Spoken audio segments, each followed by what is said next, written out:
Okay, but we do have one speaker. Okay, Alistair Balfour, right? If you can come forward. Uh, this is in relation to a petition that is online at the moment, right? And Alistair and some of the residents wanted to speak about the Queen's Park Healthy Neighbourhoods proposals and the engagement process, right? We also have Alice and the cabinet lead here today who should be able to respond. And I know Councillor Nerva, as one of the ward members there, right, has been involved in the discussions, right? So, Alistair, you'll have 5 minutes. Right, over to you when you're ready. Good morning, everybody. My name is Alistair Balfour, and I live on Chevening Road, a lovely street in a lovely neighbourhood. I should support the MP Smarter proposals as they appear to benefit me. But having experienced the utter chaos that the current temporary traffic restrictions have wrought on the wider neighbourhood, it is evident that the proposals are ill-conceived, unfair, and push the problems onto less fortunate neighbours in the ward. These trial schemes have created division among residents and gambled with the health and safety of thousands of children who attend schools on the boundary roads. Sadly, after years of false starts, real damage is being done to our community and to the trust they have in Brent's approach to this topic. In the 4 weeks since the MP Smarter meeting on November 4th, our petition has had over 1,400 signatures. A leaflet has been produced and delivered to over 2,000 residents. A video has been made and circulated on social media, and newspapers are beginning to pick up the story. This has all been done by volunteers who feel let down and who care for their neighbourhood. This outpouring of opposition is years in the making. The MP Smarter engagement is so flawed that it cannot produce reliable results. The catchment thinking was too narrow, the engagement materials too confusing. The online questionnaire was changed mid-engagement and never effectively communicated as promised. There was clearly no technical analysis which stands behind the proposals, and even councillors and residents benefiting from these schemes oppose them. MP Smarter are not traffic management experts. Their mission is modal shift and nothing else. They lack clear objectives and indicators of success and failure. And without proper stakeholder definitions, they don't even know who they are solving for. Now, we understand this is a highly complex issue, and we do not have all the answers. But it is patently clear that if this cabinet is serious about improving the situation, it needs to start from square one and go back to basics. This requires joined up thinking, taking into account all stakeholders and doing the hard work first. We must stop wasting money on projects that are doomed to fail. The skills and resources exist within the community to assist Brent in developing a project roadmap, defining the problems, crafting solutions, thus ensuring transparent engagement and community support. These offers of help and expertise have been rejected in the past. So we ask today whether Brent will accept them now, especially when budgets are so tight and resources so constrained. All community groups have always argued for wider consultation and genuinely transparent cooperative process. There is a clear view on how to deliver success, which can be shared with this cabinet and with councillors at the appropriate time. But this must be done with total transparency, coordination, and consensus. And I ask, who better to facilitate this than the residents in the community? We understand the complex trade-offs required. So in conclusion, I want to thank you, Councillor Butt, for giving me the opportunity to speak today and for confirming that this petition will be considered as part of this engagement. But if you are serious about finding a path forward, which I believe you are, we now need action over words.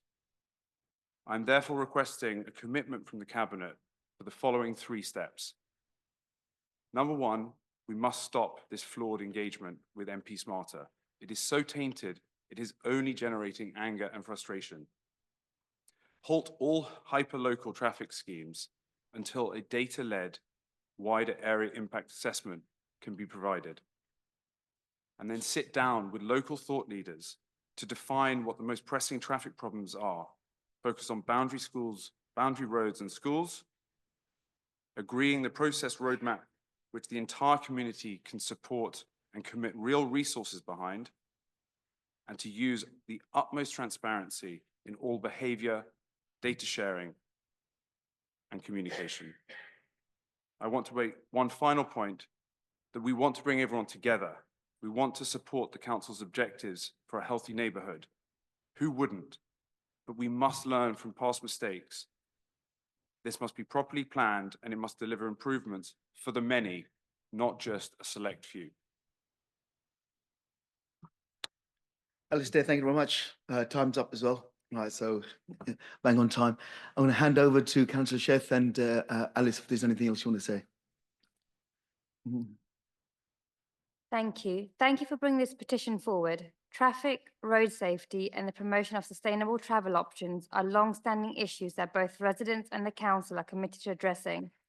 I want to acknowledge the strong feelings and diverse opinions within the community on how best to tackle these challenges in the area.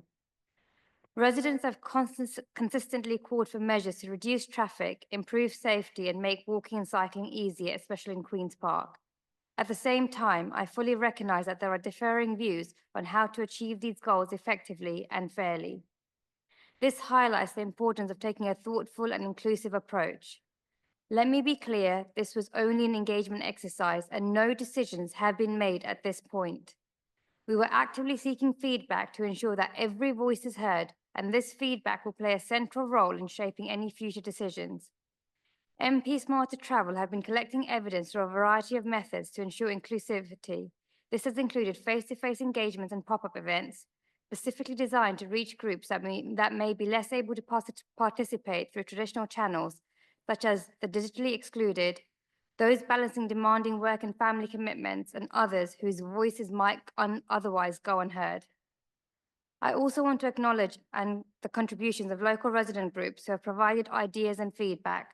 Their input, alongside that of other residents, is invaluable, and I want to reaffirm our commitment to listening and engaging with the community throughout this process. We all share a common goal: to make our community safer, healthier, and more sustainable for everyone. The council has received a wide range of feedback, and we're committed to carefully reviewing it to determine the best path forward. By working together with all residents in the area, we aim to achieve a solution that reflects the needs and aspirations of our community. Thank you. Neil, do you want to come in?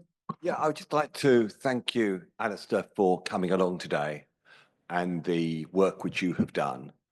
I'd also like to really associate myself with the comments of my colleague, Councillor Krupa-Sheth. I would just emphasise that nothing has been agreed. And I think one of the challenges is that Brent, along with many other authorities, have learned that we can't just go and listen to residents and then come up with formal proposals. This is an iterative stage. This is an iterative process in an area where I know there are very strong views and different takes, not least from people living in streets who think they may be affected, people seeking mitigation, and people living in streets where there has been form of some traffic management already put in. So this is an engagement process. I think public authorities can always learn every process that we undertake about how to do things better. But as I say, we've done, the first stage was actually doing the listening. This has been engagement, and anything which were to happen would have to be subject to more formal consultation. So I regard this as a learning process. I've been impressed by the number of residents with differing views who have actually bothered to reach out to councillors. Clearly, as the leader has said, the information, the views in this petition will be considered as part of the engagement phase feedback. And I know that MP Smart Travel have got their work cut out over the Christmas winter shutdown to actually come up with a summation about what residents have written and what the implications are for plans for the future. But thank you very much. Neil, thank you very much. Krupa, thank you very much. Alice, I don't know if there's anything you want to add. Thank you very much. Alistair, I just want to say thank you to yourself and everybody else who's been involved in the petition. I sense the urgency in the emails that you were sending. Hence, I gave you the opportunity to make the representations just to allay your fears, right? The petition would be considered. As Councillor Krupa has said, right, that this is just the start of the process, right? And your concerns and issues have been noted. If you can, if you have the opportunity to, if you can send them into James, right, so that we can make sure that the 3 points you highlighted are considered. Just for myself, obviously, it can the things like this can be contentious in the community. There are many differing voices in the community as well. I've had emails and letters of support as well. I've had letters of objection as well. I've sent all of them to the officers to make sure all the voices are captured.